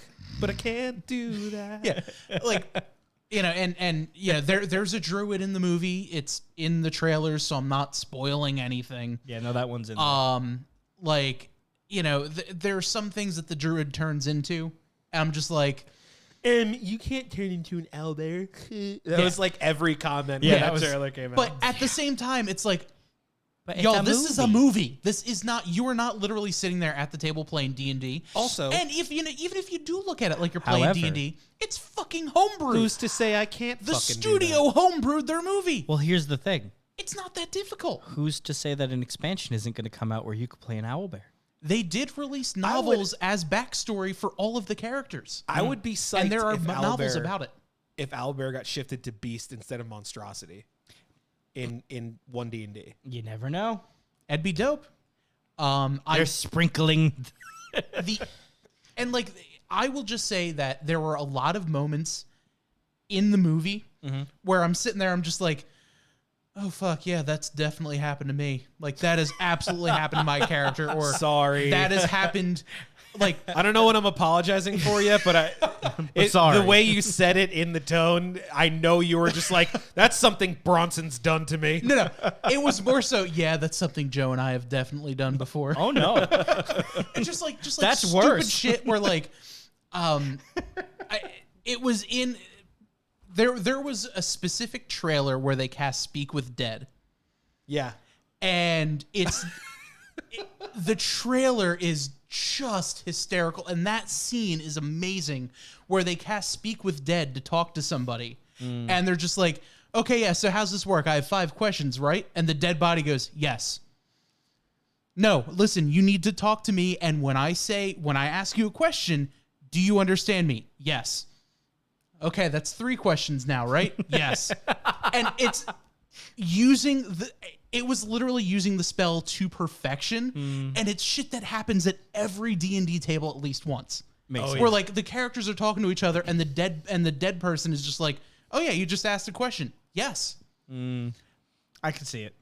Oh my! I was crying. I was laughing so hard with that. And there are very good locations that are very prominently displayed in a lot of D&D lore that are in the movie. It's really cool. So I genuinely think they did a really good job with the D&D movie. And I think it's going to please people who play the movie, or people who play the game. We got you. And also people who just go to watch the movie. It's a good crossover between actually playing D&D and just fantasy, I guess speaking of that, the shit that the movie theaters are coming out with for, I guess, you to go to the theater. I want that D20 popcorn container. I'm going to have to go back and watch the movie again just to get like. So I didn't know about the shit. container, which Bronson showed me as we were getting on. It's a big D20. It's with the a top lid. opens with the lid for popcorn. So that was that one. I'm not going to use that for popcorn. I'm going to use that for everything. We duct tape that and we roll it. Yeah, Bronson, if I buy that, can I use that as my D20? Because my rolls have been dog shit. If you can find a dice tray large enough. Oh, we'll make it. With the lid. Yeah, Dalton. Bob with brings in a fucking cat litter box with a small carpet in it, with a placemat in it. So I was in BJ's and they had giant D6s. And I was like, I am going to buy these. And I had them in my hand. And when I went to go lift it, I realized how heavy they were. And I was like, stone. They were, well, it's an outdoor game. You're supposed to like roll it in the grass. They're like 6x6 D6 blocks. Is it wood or foam? Wood. Fuck. Okay. So I was like, if it was foam, I would have them in my hand right now. No, because I need large foam. Oh, they're not dice. foam. Those they sell on Amazon. It's for teaching kids how to do math. You do it with those. Those they make. Good to know. Yeah. So I went to go buy them. Don't and I was worry, like, it's oh not no. for D&D. So I didn't. But I was looking up the D&D stuff, and people have been posting about it. Apparently, I need to go to Taiwan because they are doing dice tower drink cups in the theaters. So inside the tower is your beverage of choice, and then the outside is like a staircase that leads to a dice tower. And Oh my God, I want that so bad. I need that in my life. How much do you think those are going to hit eBay for? $137. And like, obviously not free shipping because it's coming from Taiwan. I'm venturing to say minimum 100 and change. They're probably already on eBay. I have eBay on here. Let's see. I don't have eBay on here. I can have eBay on here. I saw you have Bloons Tower Defense 6, though. Don't you worry about what I got. Solid choice. Those are my favorite mobile games. I needed a giant thing that I could just play on the tablet because this thing is slow. Yeah. And I was like, Bloons. Bloons will do Hey, it. listen, when I had that broken Galaxy tablet I bought from someone for like $30, that's for the most part what I did. Play tower defense games. That was like all I had my first tablet for. It was just another mini gaming device. That's what a lot of my tablets end up, or a lot of my phones end up being. Search, find. It's got to be here already. I will say if they don't come up with a mimic popcorn bucket, I will be very disappointed. Would you just like be attacked when you? I mean, that's a risk you got to take when mimics are around. Just saying. I saw a character idea about a mimic who steals not an artificer. What's the mechanical ones? Artificers? No, not the class. I know exactly where the robot people. the robot people. Tom? Oh, Warforged. Warforged. Yeah. A mimic steals the body of a Warforged because he's tired of just eating people. That's the character concept. His body is run by a mimic. I gotta see if I can upgrade find that. Things. You play as the Warforged Warlock, and your patron is the mimic. There it is. Dungeons and Dragons Dice Tower Sipper Cup. That's what they're calling it over in. What is RM? I don't know. I got nothing.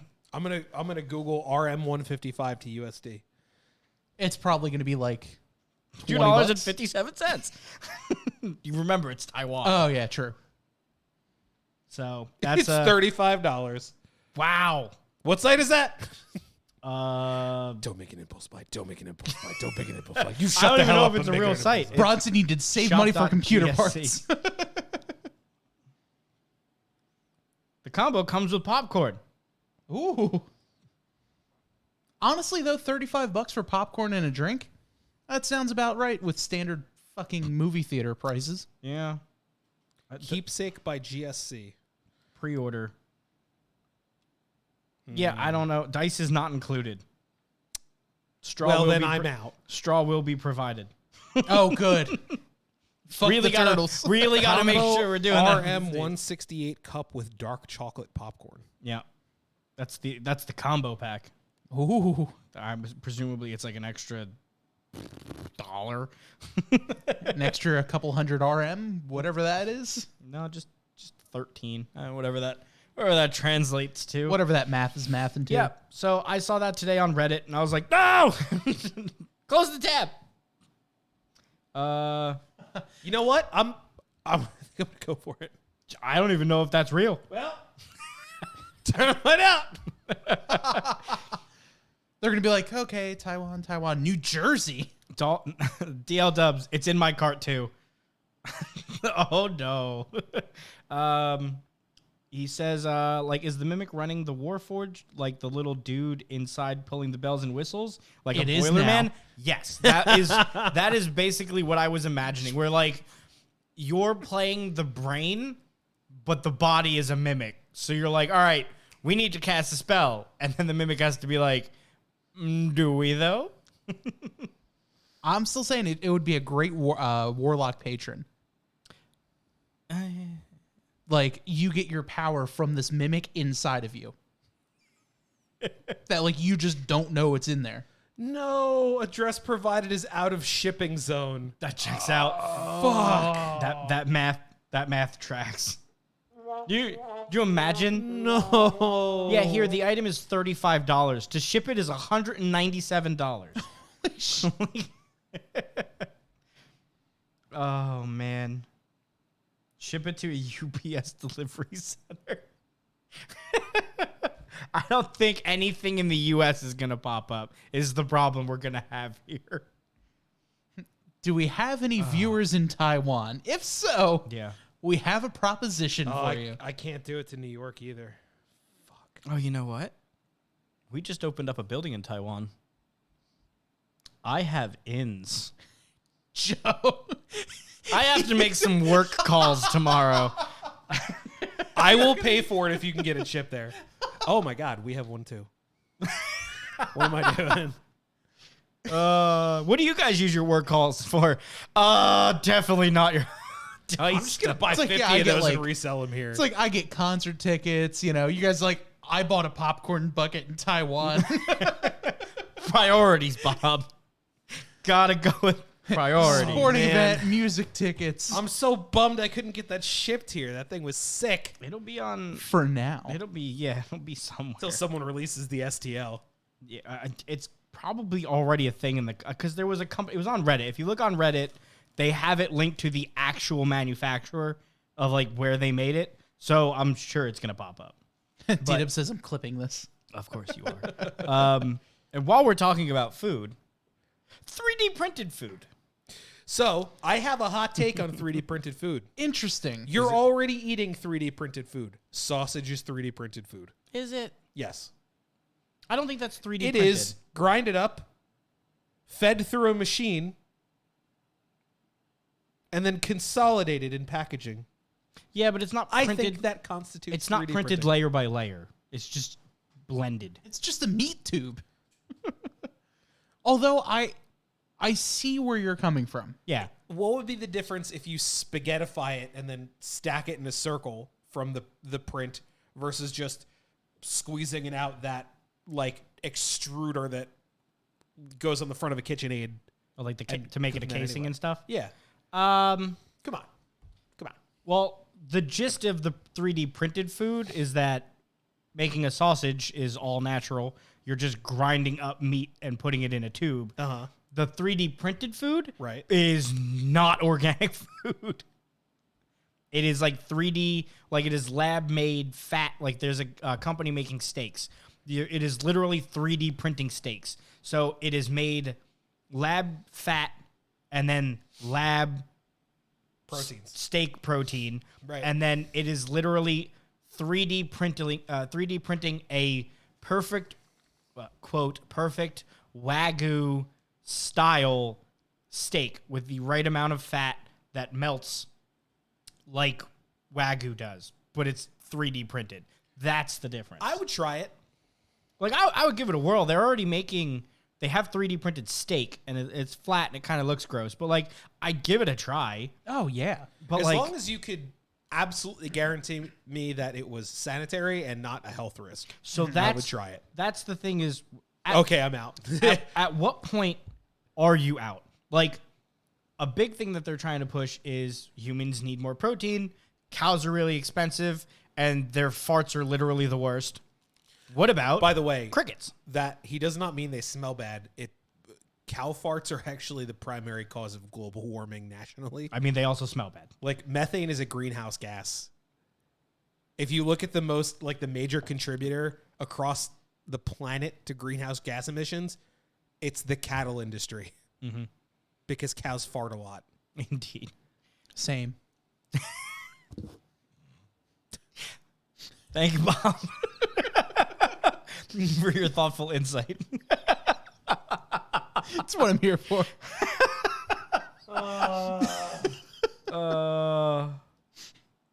What is Good night, everybody.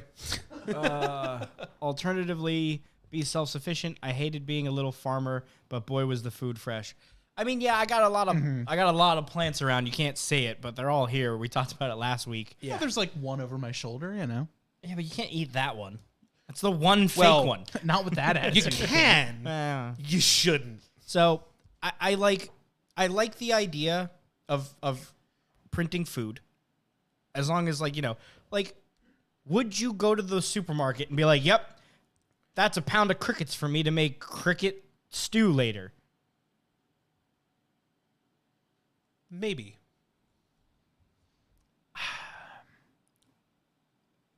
Face value, no. Why do we hate land bugs to eat in the U.S., but like ocean bugs? Ocean bugs don't like me. Do you have an allergy? That's another hot take from Bob. Just full of them today. Same. I also fart a lot, and ocean bugs don't like me. Ocean bugs I don't see every day. Yeah, I don't get stung by ocean bugs. Well, that's because you're not in their environment. Right. And that makes me more prone to wanting to eat it. See, I would eat a bee. I wouldn't. Revenge. Who's on the top of the food chain now? What, bitch? There's so many quotes. I don't develop bonds with the shrimp.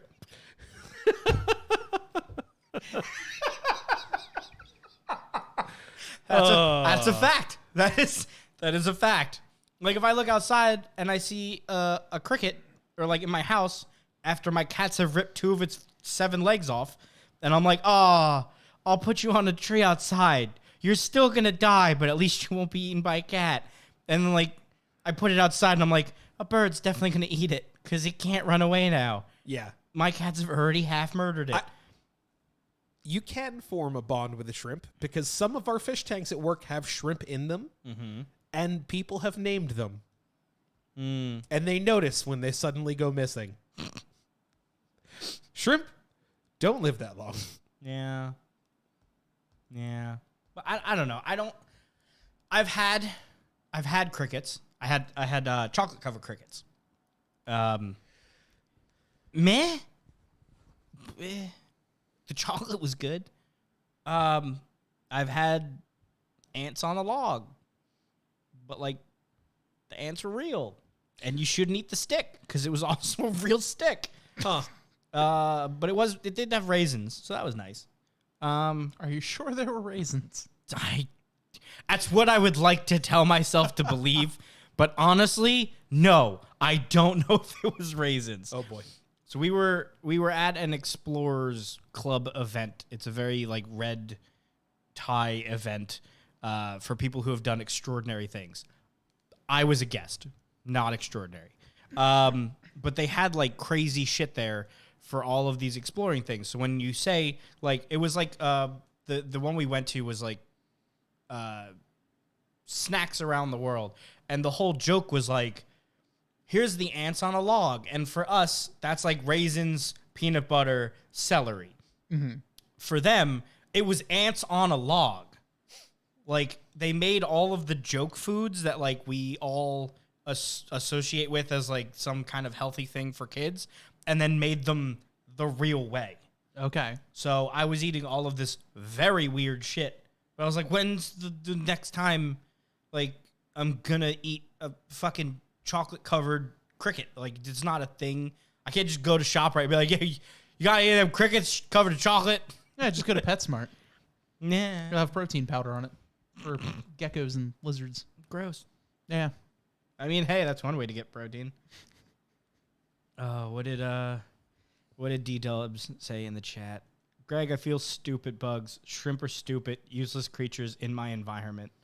He said, Greg, I feed stupid bugs. Oh, yeah. It's Greg the spider that lives Greg, in his bathroom. Oh, Greg the spider. I see.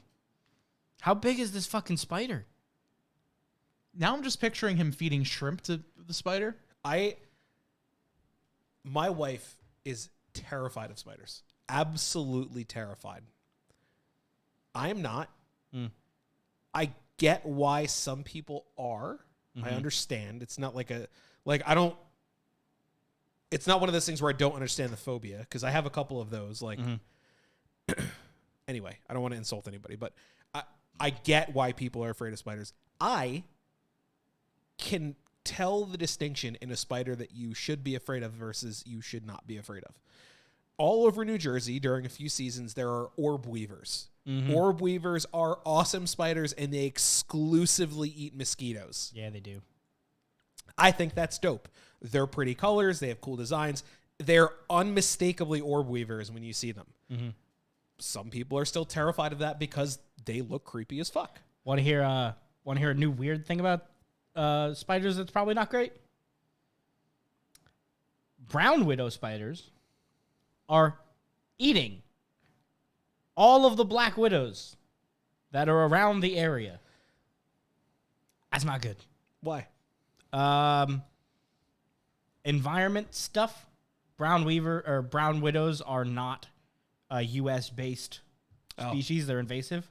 I think they started in Asia, and now they're pretty much across the entire U.S. But they are actively hunting black widow spiders. Okay for us because their venom isn't. They can't pump as much as the black widows can. I think it's the same venom. They just can't get that many out. By the way, black widows in the United States are not as dangerous as people think. Oh, that's the other thing. Black widows like to hide. Brown widows fuck around and find out. Great. Yeah, that's the downside. And I'm allergic to spider bites. Yay! What about venom? Spider bites That's and a bee question. stings. That's a question that I actively I haven't gotten stung by a bee in a really long time. I'm still scared to shit of them, but I haven't gotten bit or stung by one in a really long time. Well, you want to know how I found out I was allergic to spider bites and bee stings? Spider bites, I was learning how to ride my bike, and I fell into a bush. Oh. My whole right side of my body completely covered in hives. Like one spider? Probably just one very pissed off multiple spiders. But the whole right side of my body, inflamed and covered in hives because I fell into the bush. Oof. Bees, I sat on a bee and it stung my butt cheek. Nature fucking hates you. To the point where when I would sit down, you would hear Bob, this is why the shark attacks you in Raft. Yeah. I'm telling you, it's everything. Are there any Nature. animals but your dogs that like you? Domestic animals fucking love I was going me. to say, do other people right. dogs That's like you? Yes, My cats are indifferent. You haven't gotten attacked by one. that's true. Oh, baby comes up for pets. That constitutes. I don't think he's ever directly walked up to Bob. Oh. To be fair, he never directly walks up to anybody. That's not true. Sometimes I walk in the front door and he runs up to me. Oh, that's a door thing. He's kind of like a dog. Yeah. The door opens. He's just like, who there? What up? Oh, hey, what's up? that's Okay, separate. bye. Oh, I'll solve it. He apparently, according to my wife, Violet, this morning or yesterday, the doorbell went off and there was a knock. It was the mail guy. Violet got up, actually growled, and then ran to the front door. I was like, what? Are you sure? She was like, I literally could not have misheard her literally growl, jump off the thing she was on, and then run to the front door. I was like, was she going to fight the fucking mail guy? Our cats are broken. I think we need to go to the doctor. I don't understand. My cats now growl. I don't know. Well, my dog used to meow. Both of my cats bark. Do you own a cat? I do not. That's weirder. Yeah. So my older dog Johnny, he'll stretch and you know how they'll yawn. Mm-hmm. He'll straight up he'll stretch and then he used to go. I'm like, that's the wrong noise for you. You're doing it wrong. You are a pit bull. You do not meow. And he's just like, meow. I'm like, you got to go get one of those the farm things. Be like, the dog says woof. Dog says bark. He doesn't even bark. He'll go. Hoof. Hoof. He huffs at you. He huffs. He literally hoofs. But he knows the difference between indoor voice and outside voice. Because, like, he'll sit there and he almost has to, like, ramp up his bark. So, like, if he hates UPS. Specifically UPS. He will bark if the truck is anywhere near. And he'll just go, hoof, hoof, hoof, bark, bark. And I'm like, dude, Just he's psyching himself up. I'm like, just start. Get ready to roll. Or he'll start barking. We're like, Johnny, inside voice. And he'll just go, bark. Humph, humph. And I'm like, you son of a bitch. You know what inside voices are. So my cat's Luna, I've discovered recently, sounds like a small dog getting kicked at all times. Because those are the noises that she makes. I don't understand. She will walk up to me, make direct eye contact, and go, and Lasagna? I can't cat Garfield? describe to you how accurate I can reiterate that noise. That's the noise that she makes. Have you given her lasagna? No. But she'll walk up and she'll be like, and like just make noises like that, like a small dog getting kicked around. That sounds like a balloon that's slowly deflating. And then Gypsy makes turkey noises. That I've heard. So she's running around going, as she runs past me. And I'm like, what is that? And then she'll come up to me and look at me and be like, and I'm like, oh, what's wrong with you? Where did you learn to make that noise? And then she'll sprint away. My cats just high-pitched squeal. They haven't figured out meowing. They just squeak. Like there's a door slowly opening somewhere that I need to WD-40. Do any of you guys have just like your animals make like the dumbest noises? Like, Yeah, Dalton, what's Greg the spider sound like? yeah, tell me what the spider sounds like. And why the fuck does it eat shrimp? How big is your goddamn spider? No, that's a misinterpretation of what Dalton wrote. I'm going with it. Well, my dogs will also just like when they want to go outside, they'll make specific noises where they'll just stare at you and just go, Oh, just like that. Hey. and they'll just go, and they'll stare at you the entire time, and they're just like The same thing I do to people when I'm at the store. Sigh and give you the side eye, like, come on, let's go. That's me at the Walmart waiting for them to unlock one of the game cases.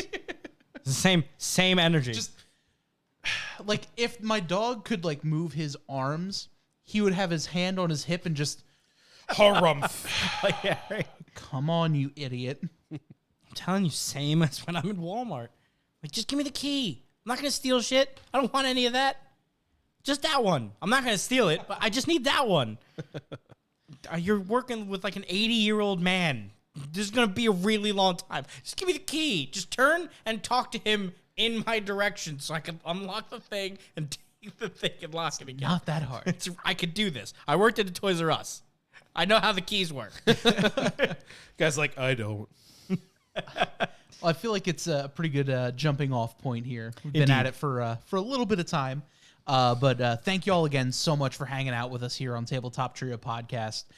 As always, make sure you check us out on all the different social medias. We'll have behind the scenes stuff and, you name it. It's all up there. Website.com, usually /Tabletop Trio. Please follow, please like and comment. It helps with the engagement. Yes. Like I talked to somebody the other day that said they literally never see when I post that we're doing the stream because nobody likes, nobody comments, and then Facebook decides it's a dead post and doesn't promote it anywhere. Yeah. So if you have the time, just like it. It takes no time out of your day. Just push the little thumbs up button. It helps us a hell of a lot. Yes. Indeed. And if you like what you're watching here, make sure you can always give us a follow here as well. Click the little heart notification thingy and you'll get notified whenever we go live. You could also listen to the podcast anywhere you find podcasts, which is super cool. Indeed. Those are usually posted on Thursdays. If you are a podcast listener, we appreciate you. Make sure you give us, rating, review, in whatever way you found us. This way you can let other people know where we are, who we are, and all that kind of fun stuff as well. Indeed. So for one final time, I'm Bob. I'm Joe. I'm Bronson. And this has been the Tabletop Trio Podcast. Thank you all so much for hanging out with us. And we'll be back soon.